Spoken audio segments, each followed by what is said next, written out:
Bonjour tout le monde, ici Léandre Gagnon-Lemieux, kinésiologue et biomécanicien du sport chez Sciences Perfo.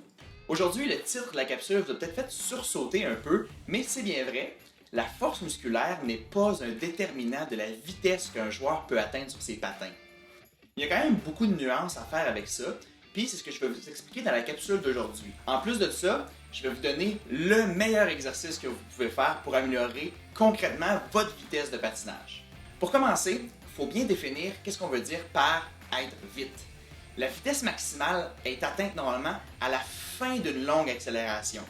Les joueurs professionnels les plus rapides qu'on a testés vont atteindre près de 38 km/h à la fin d'une accélération 0-30 mètres. Donc, on peut penser que ces vitesses-là pourraient être plus grandes si on laisse les joueurs prendre la vitesse, par exemple, dans un virage avant de faire une longue accélération. D'ailleurs, on le voit à chaque année au concours d'habileté où on voit des joueurs qui vont surpasser facilement les 40 km/h. D'un côté scientifique, il n'y a pas vraiment d'études qui ont été capables de faire le lien entre la force puis la vitesse. Même si dans les croyances populaires, on fait souvent l'association entre être plus fort et être plus vite, d'un point de vue scientifique, il n'y a aucune évidence qui permet de faire cette relation-là. En fait, il y a plusieurs études qui ont été effectuées, je vous en cite deux. Première étude, l'étude de David Bem qui a été faite, qui vient de l'université Memorial.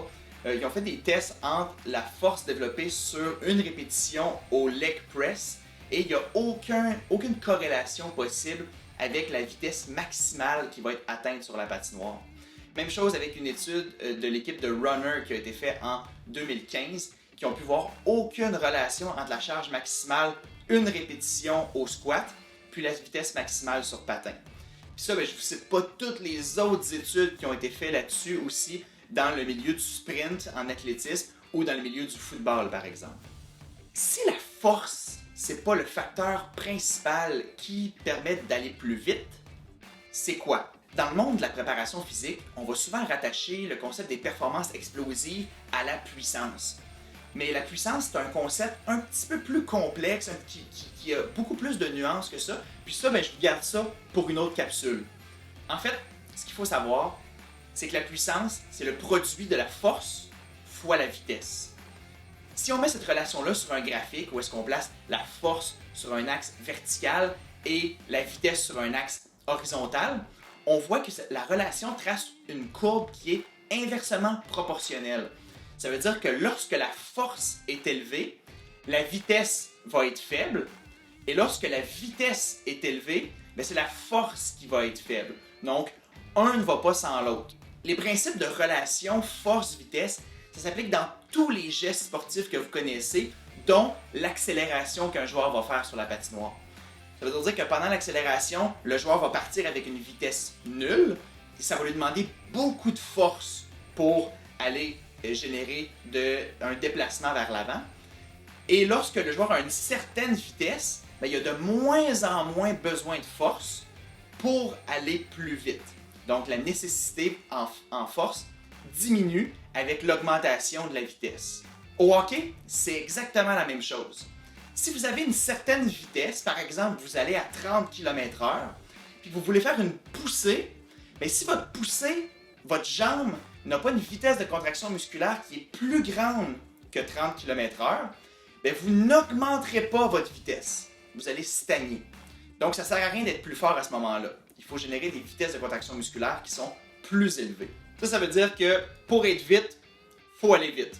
Ça peut sembler évident comme concept, mais il existe très peu de joueurs qui entraînent réellement cette qualité physique-là à l'entraînement.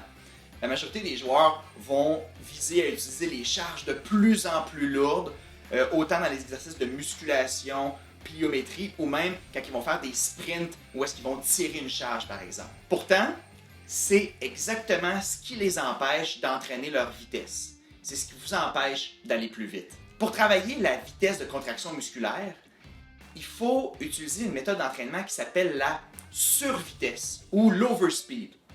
Mais attention, survitesse, ça ne veut pas dire d'aller le plus vite possible. La survitesse, ça veut dire d'aller plus rapidement que votre vitesse maximale.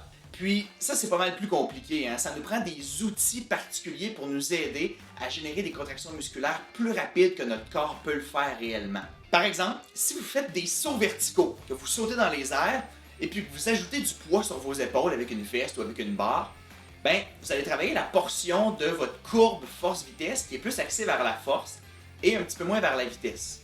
Si vous faites des sauts juste avec le poids de votre corps, à ce moment-là, vous allez avoir une charge qui va être petite, mais vous allez quand même générer certaines contractions, certaines vitesses de contraction musculaire qui vont être réduites par rapport à ce que vous pourriez travailler. Si on veut réellement travailler la portion extrême de la courbe de force-vitesse, où il y a très peu de force et beaucoup de vitesse, mais il va falloir soustraire du poids à votre corps.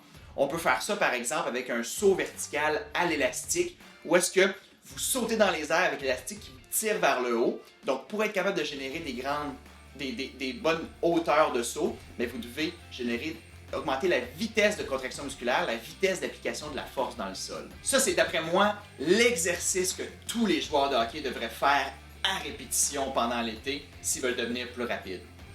Il y en existe plein d'autres qui permettent de travailler la vitesse maximale. On a créé d'ailleurs un répertoire complet dans notre formation en ligne où est-ce que vous pouvez avoir des exercices qui travaillent la survitesse autant dans le gym en entraînement que lorsque vous entraînez vos sprints ou que lorsque vous travaillez directement sur la patinoire pour faire réellement de la survitesse. Vous allez avoir tous les détails de cette formation-là sur notre site web au scienceperfo.com. Si vous avez aimé la vidéo, s'il vous plaît, mettez un pouce vers le haut, partagez-la dans votre réseau et surtout, n'oubliez pas de vous abonner à notre chaîne YouTube pour ne pas manquer les prochaines vidéos qui s'en viennent.